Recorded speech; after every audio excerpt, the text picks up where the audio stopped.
I sat at my parents' Thanksgiving table in suburban Connecticut, listening to the familiar hum of family chatter, when my 12-year-old niece Chloe pointed her fork directly at me and announced, "Mom says you don't matter." The entire table erupted in laughter. My sister Beth grinned. My brother-in-law Greg chuckled into his wine glass. My mother looked away. When I turned to my father, searching for some defense, he shrugged and said, "She's not wrong." The laughter continued, swirling around me like cold water. I pulled my phone from my pocket. 2 taps.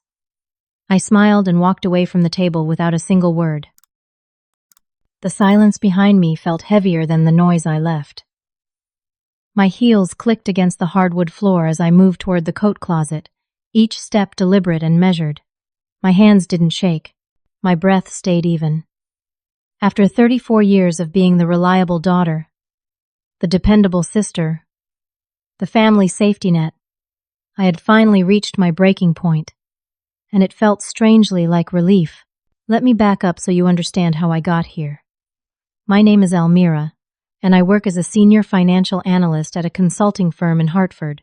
I'm single, no children, and for most of my adult life, I've been the person everyone calls when they need something. Not when they want to celebrate, not when they have good news to share. Only when they need something, usually money. My sister Beth is 3 years younger than me. She married Greg 10 years ago, right after he made his first million in commercial real estate development. They live in a 5-bedroom colonial in one of those neighborhoods where the lawns look like golf courses and everyone drives cars that cost more than my annual salary. Beth became a stay-at-home mom when Chloe was born, which apparently gave her unlimited time to spend Greg's money and judge my life choices. My parents have always held Beth up as the success story. She has the husband, the house, the child, the picture-perfect life they wanted for both their daughters. I have a 2-bedroom apartment in West Hartford, a reliable but unsexy career, and a dating history that could charitably be called inconsistent. At every family gathering, I heard the comparisons. Beth knew how to land a man. Beth knew how to build a real life. Beth had given them a grandchild. I had given them nothing but worry. What they never acknowledged, what they chose to ignore, was that I had given them something else, entirely. Money. Lots of it. 6 years ago, my father had a heart attack. The medical bills after insurance came to $18,000. I paid them. 4 years ago, Beth needed help with a down payment on her first luxury SUV because Greg's money was tied up in investments. I gave her $12,000. 3 years ago, my parents' furnace died in January, and they called me crying about how they couldn't afford a new one. I paid $4,200. 2 years ago, Beth needed money for Chloe's private school tuition because they were restructuring their finances. I paid $6,500. Last year, my parents wanted to go on a cruise to Alaska, but didn't have the cash. I paid $5,800. Every single time, they promised to pay me back. Every single time, they never did. And every single time I brought it up, I was the bad guy for keeping track, for being petty, for not understanding what family means. I reached the coat closet and pulled out my jacket. Behind me, I heard footsteps. My mother appeared, her face pinched with annoyance rather than concern.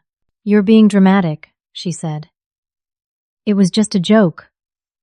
"Why can't you take a joke?" I turned to face her, my jacket draped over my arm. "A joke requires humor. That was cruelty." She waved her hand dismissively. "This is why you're alone. You're too sensitive. No wonder you can't keep a man." Something in me that had been cracking for years finally split completely. I looked at this woman who raised me, who was supposed to love me unconditionally, and I saw a stranger who had chosen sides a long time ago, and I had never been on the winning team. "I need to go," I said quietly. "Fine. Run away like you always do when things get hard." I almost laughed. Run away? I had stayed for 34 years, taking hit after hit, paying bill after bill, swallowing insult after insult. This wasn't running away. This was finally standing still long enough to see clearly. I left without another word. The November air hit my face as I walked to my car, crisp and clean. I sat in the driver's seat for a moment, hands on the steering wheel, and let myself feel everything I'd been suppressing for years. Hurt, anger, betrayal. And underneath it all, something unexpected. Relief. Those 2 taps on my phone hadn't been random. 3 months ago, after another family dinner where Beth had made a joke about me being the spinster aunt and everyone had laughed, I'd gone home and called a lawyer. I'd explained the situation, provided documentation of every loan, every promise, every penny I'd given my family over the years. The attorney had been stunned by how meticulously I'd saved everything. Bank statements, text messages, emails. I had proof of every transaction, every request, every assurance that I'd be repaid. Together, we drafted formal loan agreements, backdated them appropriately with supporting documentation, and calculated what my family actually owed me. My father, $21,000 with interest. Beth and Greg, $34,000 with interest. Total, $55,000.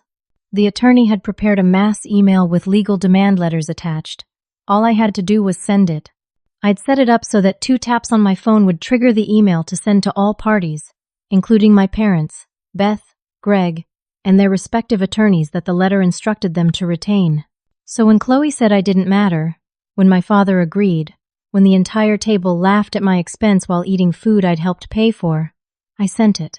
30 days to pay in full, or I'd file in small claims court for the maximum allowed amount and pursue the rest through civil litigation. I started my car and drove home. My phone, sitting in the cup holder, began to buzz before I even reached the highway. By the time I pulled into my apartment complex 25 minutes later, I had 17 missed calls and 43 text messages. I didn't read any of them.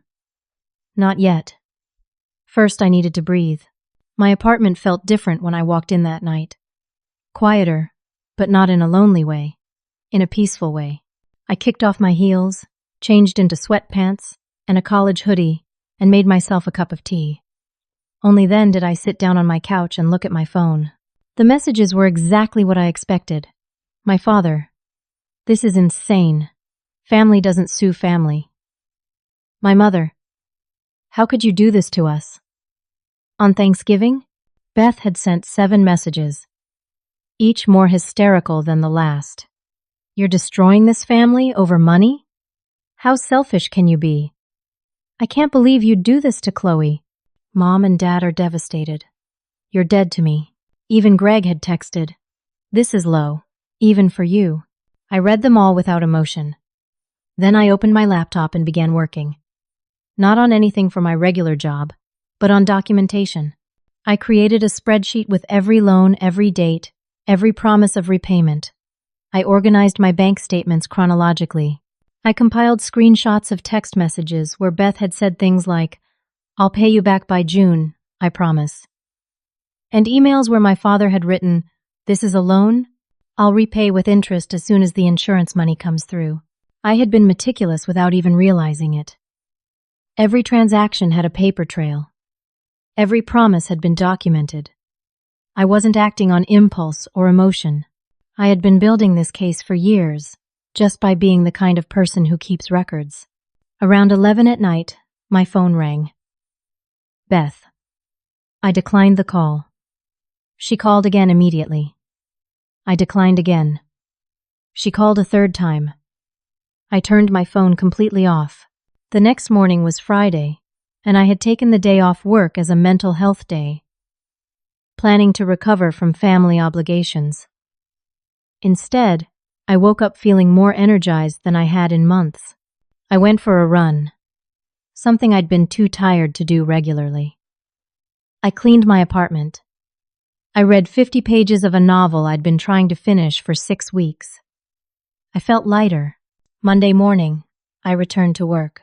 My boss, Patricia, a 52-year-old woman who'd built her career through sheer competence and refusing to apologize for her success, stopped by my desk mid-morning. "You look different," she said. studying me. Good different or bad different? Good. Really good. What happened? I smiled. I set some boundaries. She nodded knowingly. Best thing you can do. Listen, we have the Carmichael presentation on Thursday. Big client. Big opportunity. I was going to lead it myself, but I think you should do it. He blinked. Me? You. You've been hiding your talents for 3 years, Almira. I've seen your work. You're better than you let anyone know. Time to stop playing small. Something in her words hit me hard. Playing small. That's exactly what I'd been doing. At work, I avoided the spotlight because I didn't want to deal with competition or jealousy. At family gatherings, I downplayed my accomplishments because Beth hated when anyone paid attention to me. I had spent years making myself smaller so other people could feel bigger. I'll do it, I said. Patricia smiled. Good. Conference room B, 2 o'clock tomorrow. Let's start prepping. That afternoon, I worked on the presentation with an energy I hadn't felt in years. Every slide, every talking point, every data visualization felt sharp and clear. Patricia watched me work and kept nodding approvingly. Tuesday during lunch, my phone rang. Unknown number. I almost didn't answer, but something made me pick up. Aunt Almira? Chloe's voice was small. Chloe, are you okay? I'm calling from my friend's phone. Mom took mine away. Why did she take your phone? Because I wanted to call you. She said I'm not allowed to talk to you anymore. She said you're trying to ruin our lives. My chest tightened. Chloe, what your mom and I are dealing with is between adults. It has nothing to do with you. But she said you're jealous because we have a real family, and you have nothing. She's crying all the time because of you. The manipulation was breathtaking. Beth was using her own daughter as a weapon, teaching Chloe that this was acceptable behavior, that emotional blackmail was a valid tool. Chloe, listen to me carefully. Your mom borrowed money from me over many years. She promised to pay it back, and never did. When adults make promises about money, they need to keep those promises. That's what integrity means. Do you understand? Silence. I love you very much. But what's happening right now is between your mom and me. I hope someday you'll understand that asking people to keep their promises isn't cruel. It's fair. She said you're trying to take our house. That's not true.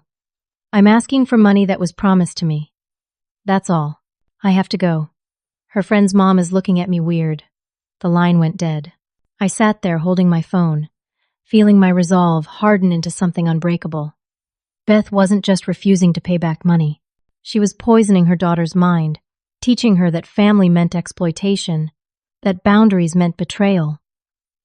If I backed down now, I would be teaching Chloe the same lesson, that you can treat people however you want, as long as you share DNA. No, I wasn't going to do that. I finished my lunch, threw away my trash, and went back to work on my presentation. The presentation on Thursday was a triumph. I spoke for 45 minutes about financial projections and risk assessment strategies, and the client, a manufacturing company looking to expand into 3 new markets, was impressed. Patricia told me afterward that I'd just secured a $2.3 million contract. I floated back to my desk, feeling capable and strong. That feeling lasted until Friday evening. I was cooking dinner in my apartment, listening to music, and actually enjoying myself, when I heard my front door open. I froze. I lived alone. I always locked my door. Almira, we need to talk. My father's voice. I turned off the stove and walked into my living room. My father, mother, Beth, and Greg were all standing there. Beth held up a key. You gave me this for emergencies, she said. This is an emergency. That key was for if I got hurt or needed help, not for you to invade my privacy whenever you want. Give it back. Not until we settle this nonsense, my father said, moving into the room like he owned it. He'd always had that quality, an assumption of authority that everyone usually accepted. I'd accepted it my entire life. Not anymore. You're in my home without permission. That's called trespassing. My mother made a dismissive sound. Don't be ridiculous. We're your family. Family that respects boundaries. You need to leave. We're not leaving until you drop this insane lawsuit, Greg said. He'd always been quiet at family gatherings, letting Beth do the talking.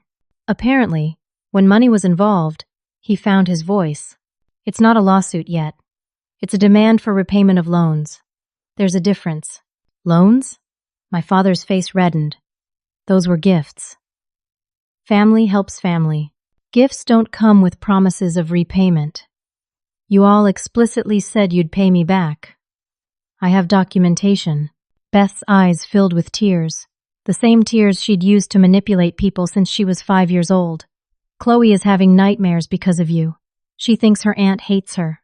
She cries herself to sleep. Then, maybe you shouldn't have used her as a weapon. You called her from your phone and had her tell me I was ruining your lives. You're teaching your daughter to manipulate people. That's on you, not me. We can work out a payment plan, Greg said, his tone shifting to reasonable. $500 a month. We can do that. I walked to my kitchen table and picked up my calculator. $500 a month to pay back $34,000 would take you 68 months. That's nearly 6 years. Without interest. Family doesn't charge family interest, Greg said. Family doesn't exploit family for free money either. My mother stepped forward, her face crumpling in a way that used to make me cave immediately. Your father's heart can't take this stress. If something happens to him, Almira, it's on you. Can you live with that? There it was. The health card. The ultimate guilt trip. Dad's heart was fine enough for a cruise to Alaska last year. A cruise I paid for because you said you couldn't afford it. But somehow, you could afford $3,000 for a new deck 2 months later. That deck was falling apart. It was a safety issue. Then you had money. You just chose to spend mine first. Beth's tears increased. We might lose our house. Is that what you want? Your niece homeless? You refinanced your house 8 months ago. I know because you posted about it on social media, celebrating your new interest rate. You have over $200,000 in equity. You're not losing your house. My father tried the authority approach, his voice dropping into the tone he'd used when I was a child. I'm your father. I'm telling you to stop this. Right now. I looked at him for a long moment. This man who was supposed to protect me, support me, love me unconditionally. This man who'd laughed when his granddaughter said I didn't matter. No. His eyes widened. I don't think I'd ever told him no in my entire life. What did you say? No. I'm not stopping. And you all need to leave my apartment right now, or I'm calling the police. You wouldn't dare, my mother said. I picked up my phone and dialed 911, holding her gaze. Hi. I have 4 people in my apartment who forced entry and are refusing to leave. I gave my address. This is insane, Beth shouted. You're dead to us, my mother said. Completely dead. Don't ever contact us again. Give me back my key first. Beth threw it at me. It hit my shoulder and clattered to the floor. They left before the police arrived, slamming the door behind them. I stood alone in my apartment, heart pounding. Then I walked to my bedroom and came back with a folder I'd prepared. Inside were printed screenshots of social media posts from the past 2 years. Beth's family at Disney World, beaming in front of Cinderella's castle. Posted 6 months after she'd borrowed $3,500 from me for emergency medical bills for Chloe that I later discovered were fictitious. The Disney trip cost at least $8,000. Greg, standing proudly next to his new boat, a sleek cabin cruiser, posted 1 month after he'd borrowed $3,000 from me for property tax problems. That boat cost at least $45,000. My parents on their Alaska cruise, dressed up for the captain's dinner. Posted 3 months after I'd paid their heating bill because they'd claimed they couldn't afford it. That cruise cost roughly $6,000. I'd been watching, documenting, knowing. While they'd played poor to my face, they'd been broadcasting their wealth to the world. I added these screenshots to my evidence folder. Then I called my attorney and told him everything that had just happened. He listened carefully and said, "Document every interaction from now on." Save every text, every voicemail, every email. This is going to get uglier before it gets better. I know, I said. I didn't feel scared. I felt free. 2 weeks passed with complete silence from my family. No calls, no texts, no emails, no surprise visits. At first, I felt relief. Pure, uncomplicated relief at not having to deal with their drama, their demands, their constant criticism. But around day 10, something unexpected happened. I started to grieve. Not for the family I actually had, but for the family I'd always wished I had. The parents who would defend me at a dinner table instead of laughing along with my humiliation. The sister who would celebrate my successes instead of resenting them. The niece who would know her aunt, loved her unconditionally. I mourned what could have been, what should have been, what never was. My therapist, Dr. Sarah Chen, helped me work through it in our weekly sessions. She'd been the one who first suggested, 6 months ago, that what I was experiencing wasn't normal family dysfunction but actual financial and emotional abuse. She'd encouraged me to set boundaries and had supported me when I decided to consult the attorney. Grief is appropriate, she said during our session. You're mourning a relationship you thought you had. That's real loss, even if the relationship itself was unhealthy. I keep thinking about Chloe, I admitted. She's 12. She didn't ask for any of this. No, she didn't. But you're not responsible for how her parents choose to behave or what they choose to teach her. The kindest thing you can do for Chloe is model healthy boundaries. Show her that people can't treat you poorly just because you share blood. I knew she was right. Still, it hurt. Work became my refuge. The success of the Carmichael presentation had opened doors. Patricia started including me in higher-level meetings, asking for my input on strategy, treating me like the senior analyst I actually was, instead of the junior employee I'd been acting like. 3 weeks after Thanksgiving, she called me into her office. "Close the door," she said. I did, my stomach flipping nervously. "I've been watching you for 3 years, Almira. You're one of the most talented analysts I've ever worked with. But you've been playing small. What changed?" I thought about how to answer. I cut out some toxic people. Found my voice. She nodded slowly. "Personal life? Family. Actually. Family can be the hardest. Listen, I'm restructuring the department. I'm creating a new position. Senior Director of Financial Strategy. Salary is $110,000. You'd lead a team of 6 analysts. I want you for the role." My current salary was $78,000. This was a $32,000 increase. I don't know what to say. Say yes. Yes. Absolutely yes. Patricia smiled. Good. We'll make it official next week. Start thinking about who you want on your team. I walked out of her office feeling 10 feet tall. For years, I'd been so focused on taking care of everyone else that I'd neglected my own career, my own growth, my own potential. I'd made myself small to avoid outshining Beth, to avoid my parents' subtle disapproval whenever I succeeded, to fit into the role of the forgettable daughter who existed only to solve problems and write checks. That version of me was gone. Around the same time, I did something else I'd never done before. I joined a book club at the local library. Not because anyone made me, not out of obligation, but because I wanted to. I'd always loved reading, but had convinced myself I was too busy. That's where I met Jordan, Simone, and Clara. 3 women who became genuine friends in a way I'd never experienced before. Jordan was a high school English teacher with a sharp wit and endless patience. Simone was an ER nurse who'd seen everything and feared nothing. Clara owned a small bakery and had the kind of warm, nurturing energy that felt safe. We met every other Wednesday to discuss books, but we stayed afterward to talk about life. Real conversations about struggles and victories, about fears and hopes. They listened when I told them about my family situation. They didn't judge. They didn't tell me I was being too harsh, or that family was family. They just supported me. My brother pulled something similar. Simone said one night over coffee after book club. Borrowed $18,000 for his business. Never paid me back. Started bad-mouthing me to the family when I asked for it. I cut him off completely. Best decision I ever made. Do you regret it? I asked. Not for 1 second.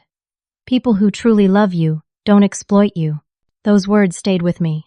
28 days after I'd sent the demand letter, 2 days before the legal deadline, I received a certified letter at work.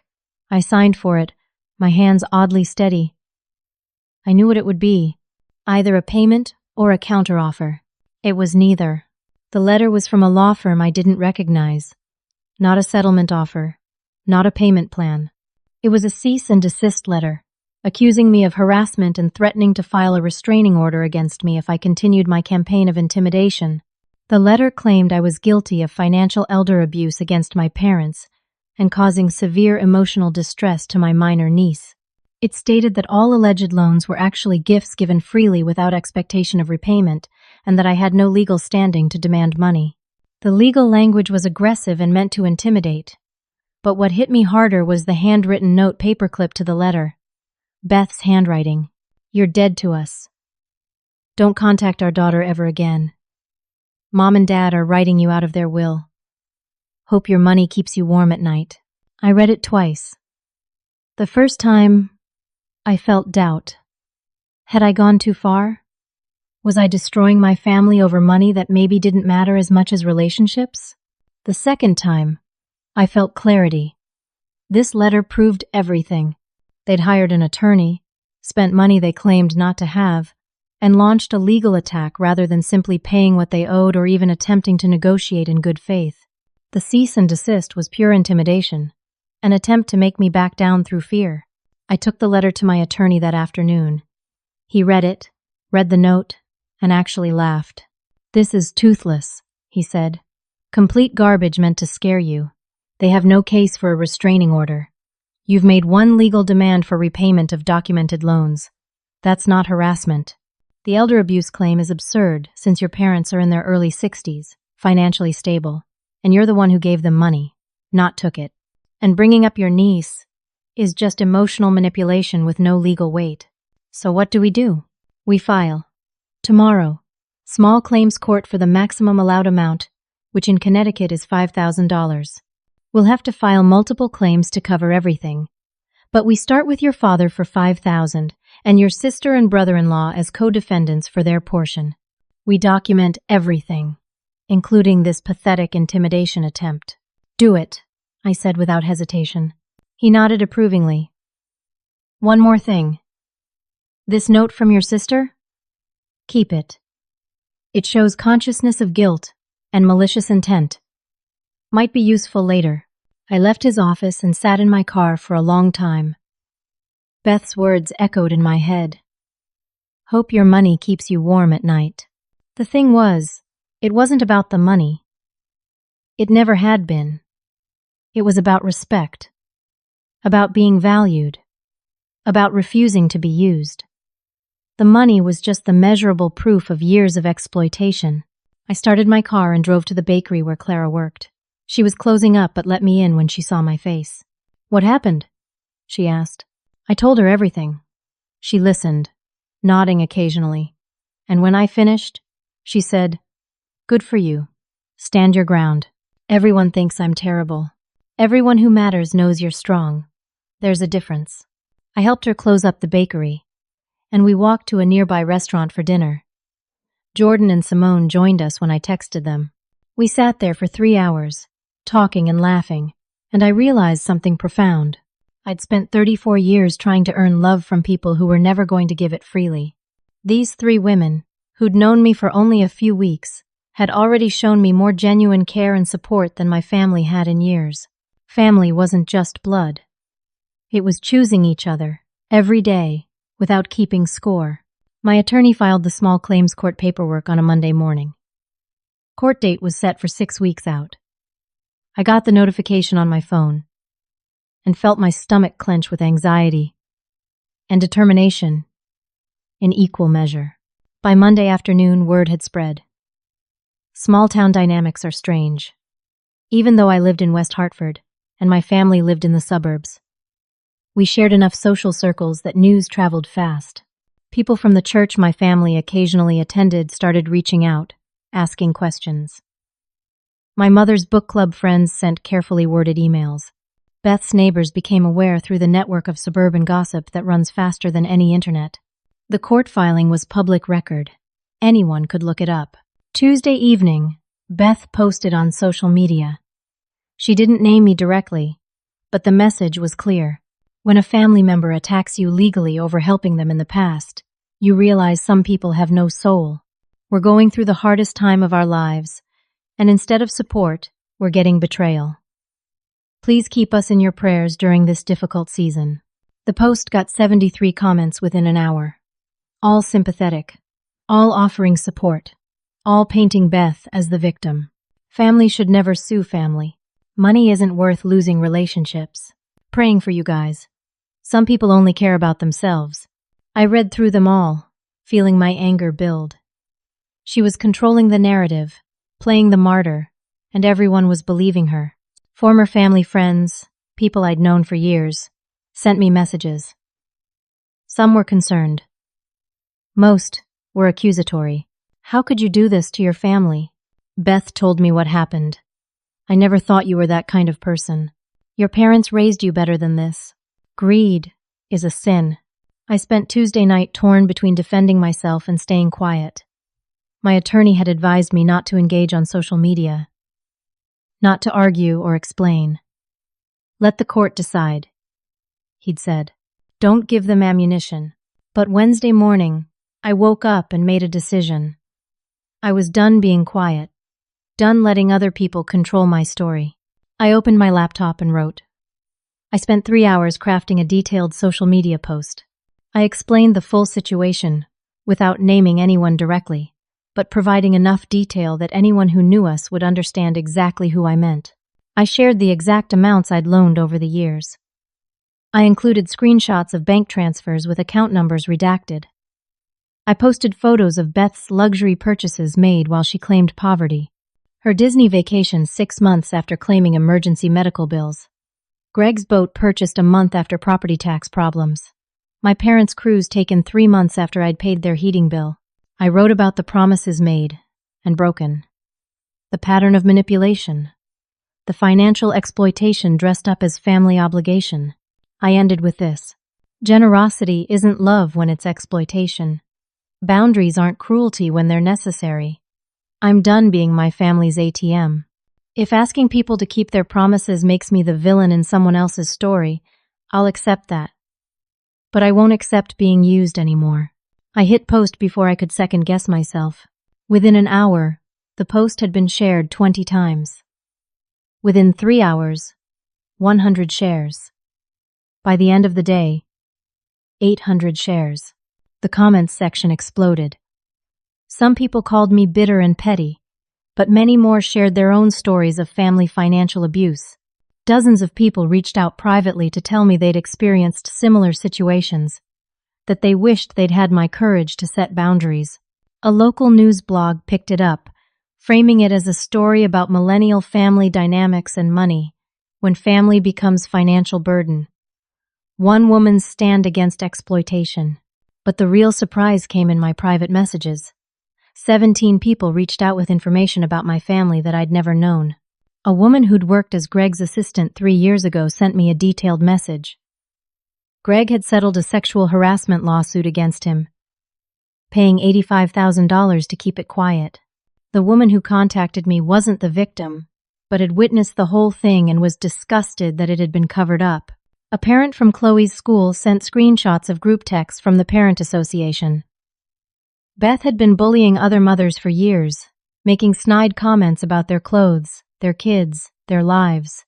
In one text thread, Beth had bragged about keeping my pathetic sister under my thumb, and she's so desperate for family approval she'll give us anything we ask for.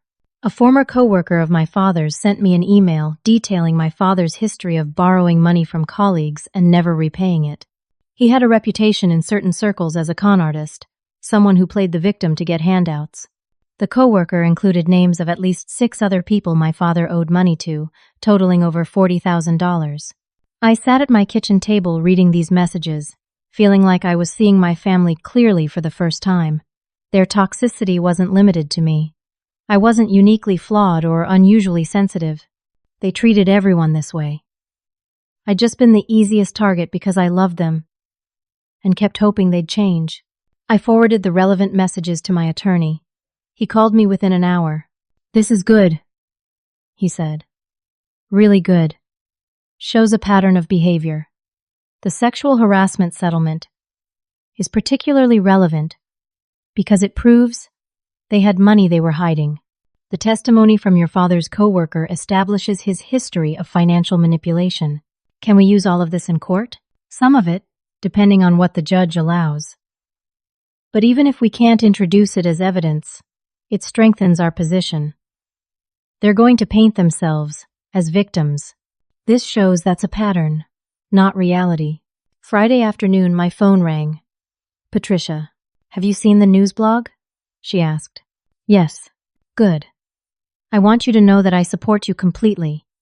What you're doing takes courage, and if anyone from your family tries to cause problems at work, you let me know immediately." "Thank you. I mean it.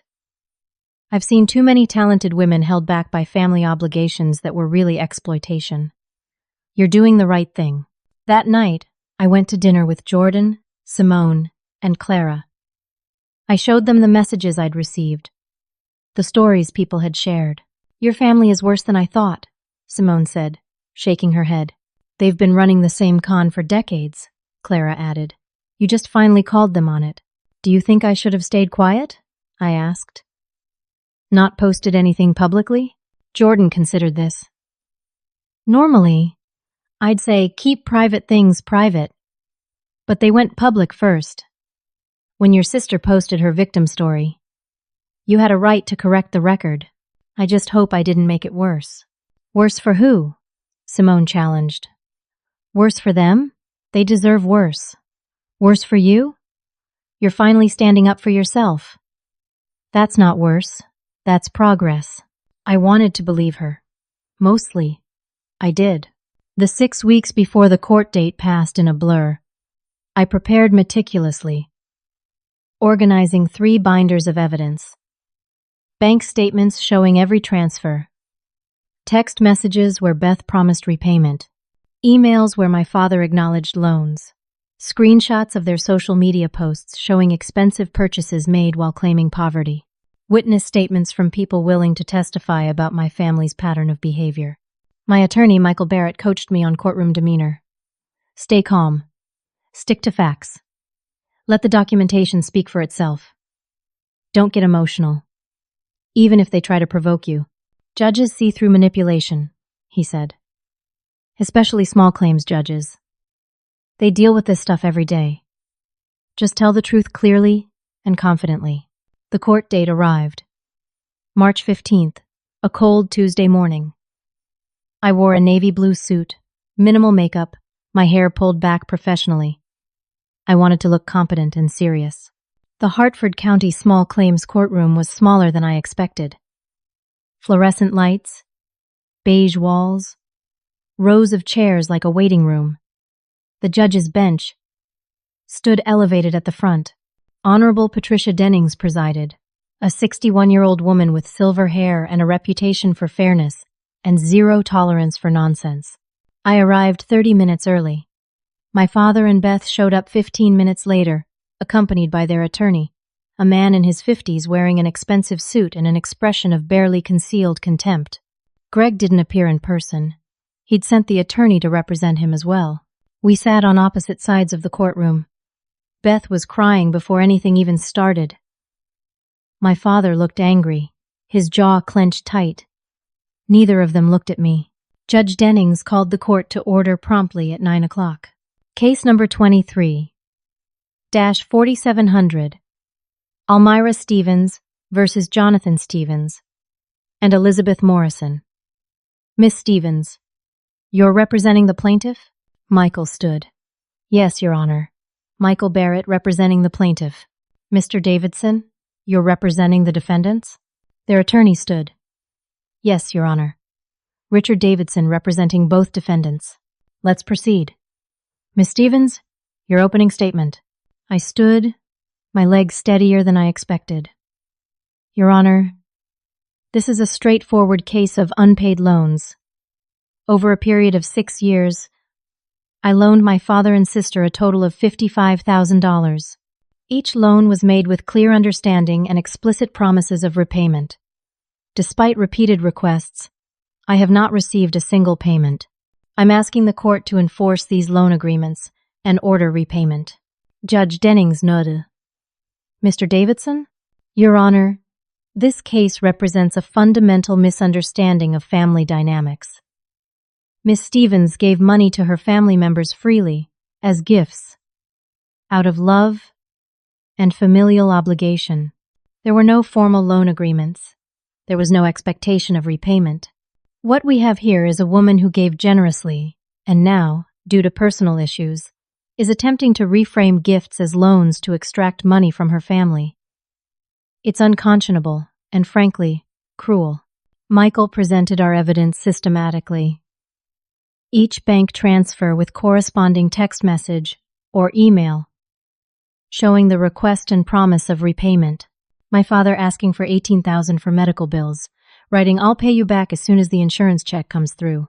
Beth requesting $12,000 for a car down payment, texting, "I'll start paying you back $500 a month starting in August." My mother emailing about the cruise, saying, "We'll pay you back from Dad's pension bonus in December." None of them had ever paid back a penny. Mr. Davidson called my father to testify first. "Mr. Stevens, did you borrow money from your daughter?" "She gave me money to help with medical bills. She's my daughter.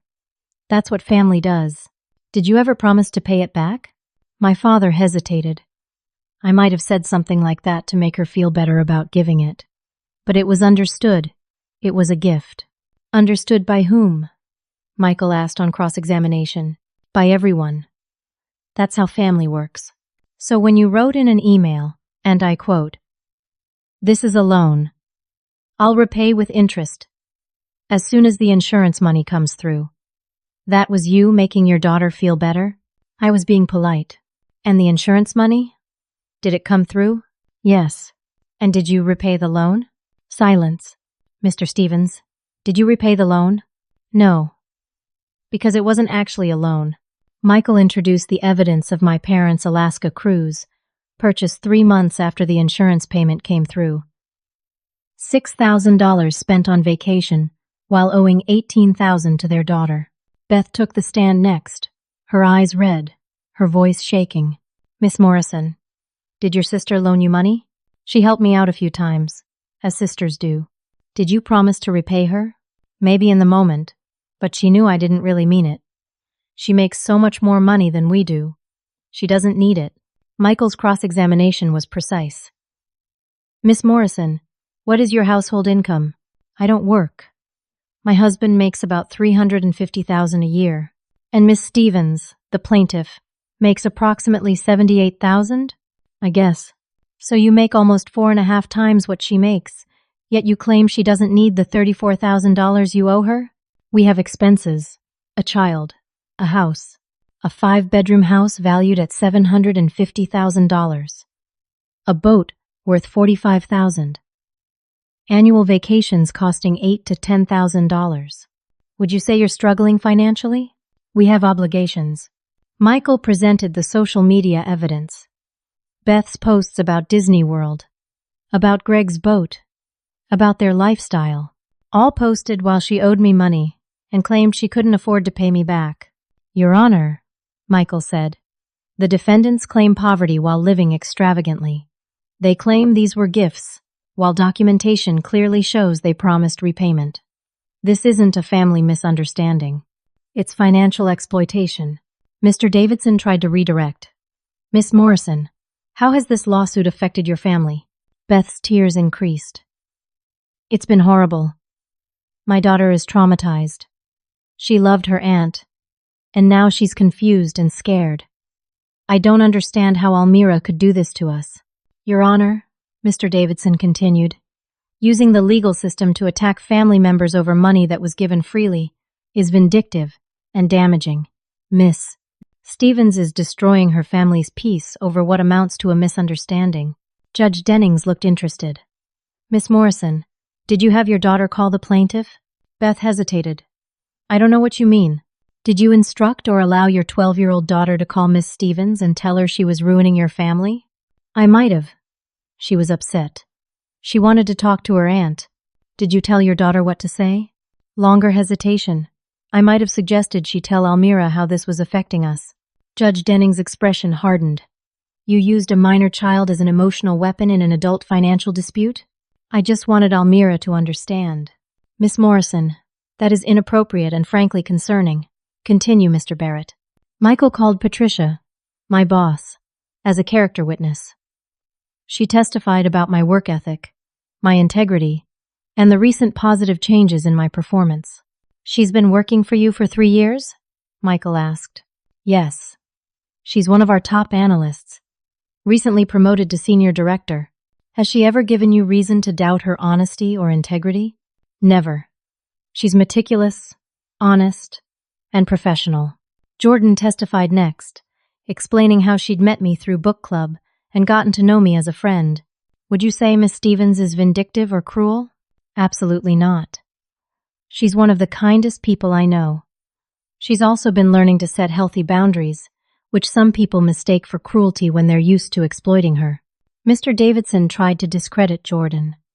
You've only known Miss Stevens for a few months? Yes, so you don't really know her. I know her well enough to see that she deserves to be treated with respect, something her family apparently never learned.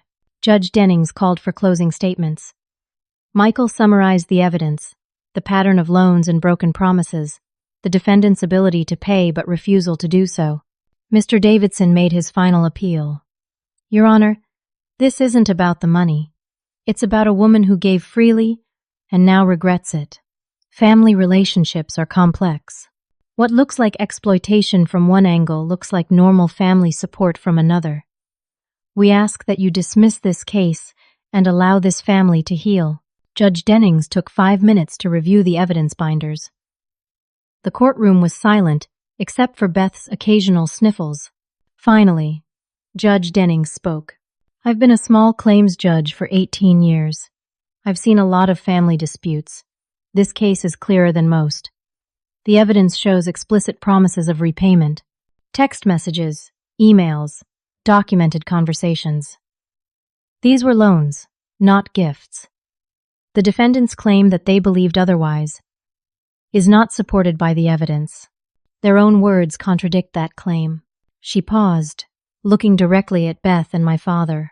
Furthermore, I'm troubled by the defendant's behavior throughout this process. Miss Morrison, using your child to manipulate the plaintiff is unacceptable. Teaching a 12-year-old that emotional manipulation is appropriate is deeply concerning. Mr. Stevens, your attempt to use your health as leverage is also troubling. Beth's crying intensified. My father's face turned red. The evidence shows a pattern of financial exploitation. The defendants borrowed money they clearly could afford to repay. They made explicit promises. They broke those promises. And when asked to fulfill their obligations, they responded with intimidation, manipulation, and character attacks. Judge Dennings looked at me. Miss Stevens, you have shown remarkable restraint and dignity throughout these proceedings. You documented everything appropriately. You attempted to resolve this outside of court. You acted professionally and reasonably. She looked back at the defendants. The court finds in favor of the plaintiff. The defendants are ordered to pay the full amount claimed, $5,000 in this filing, plus court costs of $450, plus interest at 8% annually within 60 days. Failure to pay will result in wage garnishment. The gavel struck. It was over. Beth stood up, her chair scraping loudly. This is unbelievable. You're destroying this family over money. Judge Dennings' voice cut through the courtroom like ice. Miss Morrison, you destroyed the relationship by exploiting it. Miss Stevens is simply declining to continue being exploited. You have 60 days. Court is adjourned. We filed out in silence. In the hallway, my father finally looked at me. His expression was pure rage. I hope you're happy, he said. I'm not happy, but I'm done being used. Beth walked past without a word, her attorney hurrying her along. I stood there with Michael, feeling exhausted and strangely empty. You won, he said. I know. This is just the first filing. We'll file additional claims for the remaining amounts. I know. He squeezed my shoulder. Go home. Rest. You did good. I drove home in a daze. The victory felt hollow. I'd won in court, but I'd lost my family. Even though I knew the family I'd lost wasn't healthy, wasn't real, wasn't worth keeping, it still hurt. That night, Jordan, Simone, and Clara came over with wine and takeout. We sat in my living room, and I cried for the first time since this whole thing started. They let me cry. They didn't try to fix it or minimize it. They just sat with me in my grief. It's okay to be sad, Clara said. Even when you do the right thing, it can still hurt. I just wanted them to love me, I whispered. I know. But people who truly love you don't exploit you. They don't laugh when someone says you don't matter. They don't use you until there's nothing left. I knew she was right. But knowing didn't make it hurt less. 3 weeks after the court hearing, my father paid his portion in full. $21,000 appeared in my bank account via wire transfer. No note, no apology, just the money and silence. Beth and Greg made their first payment 2 days late. $1,500, not the full amount. My attorney sent a formal notice. They set up automatic payments after that. $2,000 per month. It would take them 17 months to pay off their debt, but at least they were paying. The money felt strange in my account. I'd been fighting for it for months, but now that I had it, I realized it had never really been about the dollars. It had been about respect, about being valued, about refusing to be invisible. Total recovered over the next 6 months. $43,000.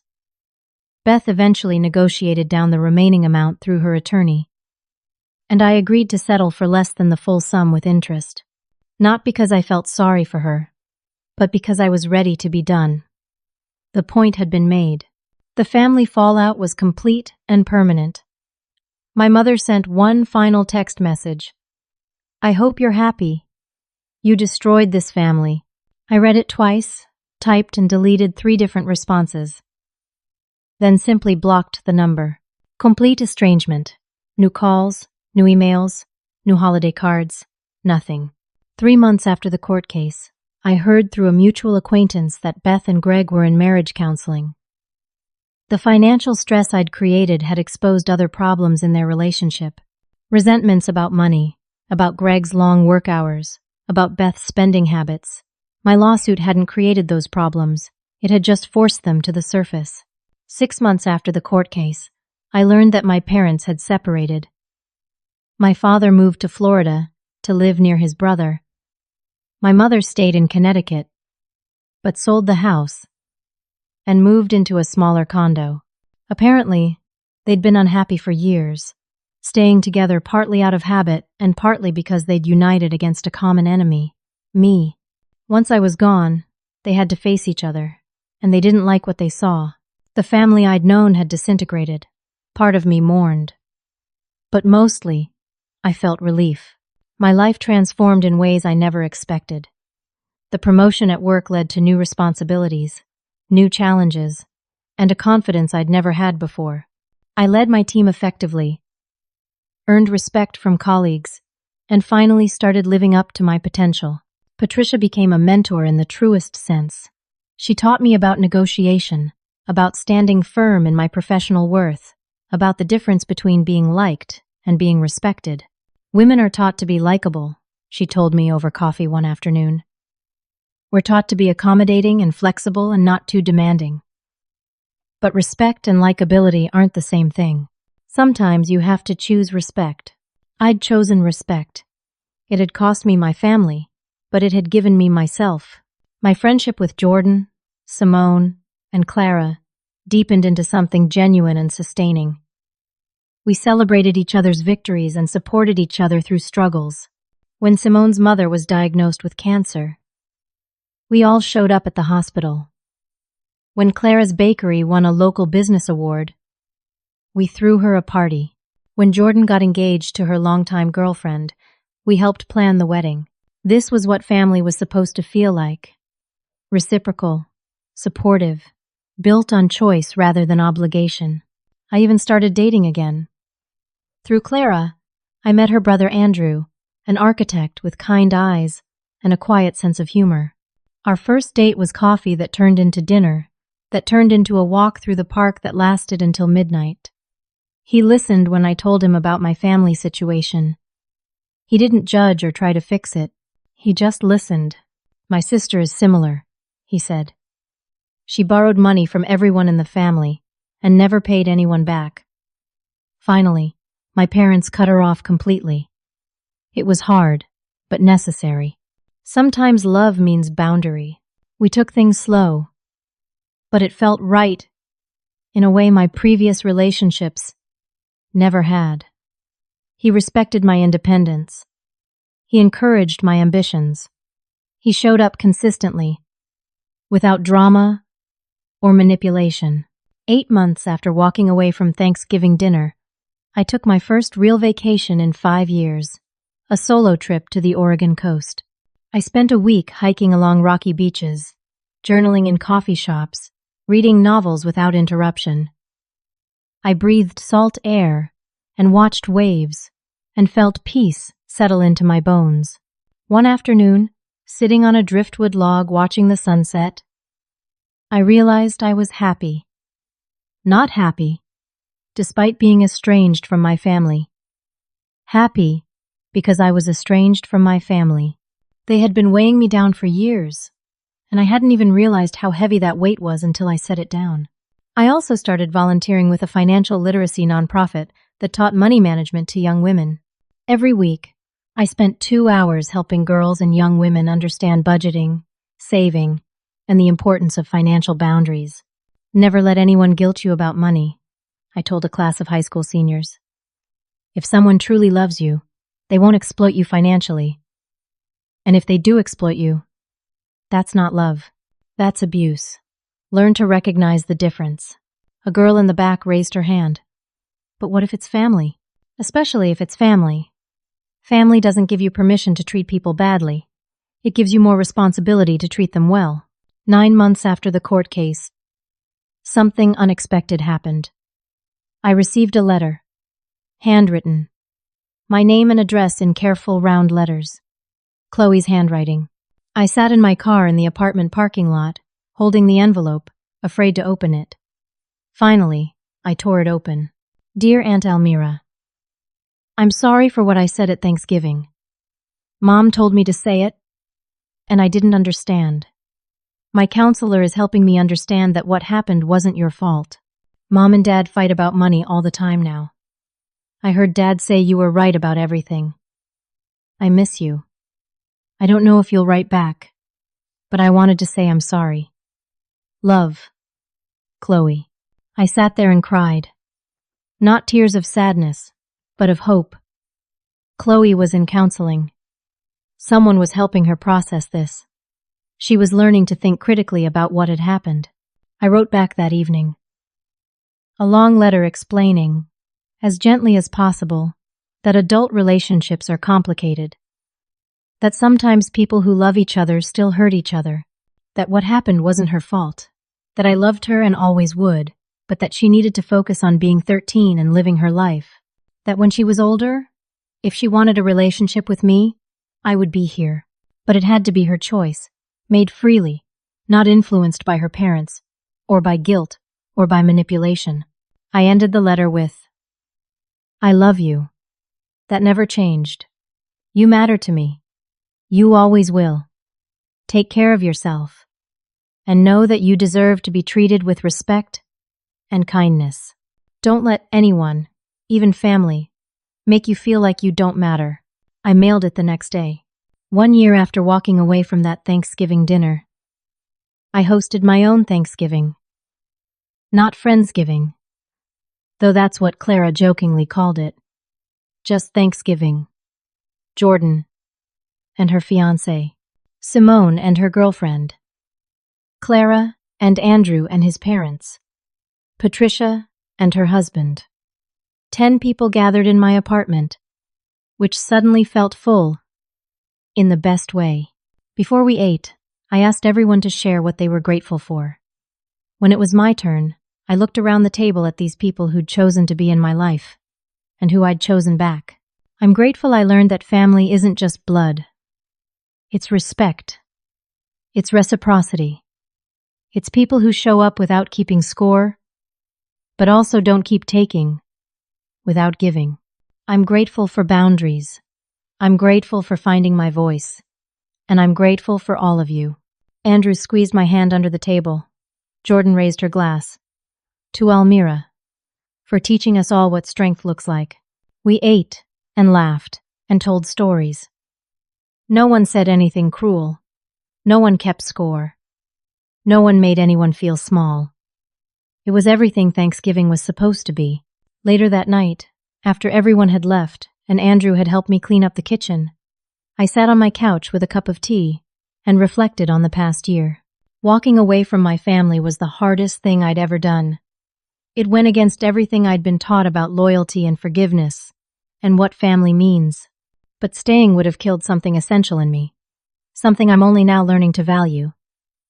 My self-respect, my sense of worth, my understanding that I deserve to be treated well.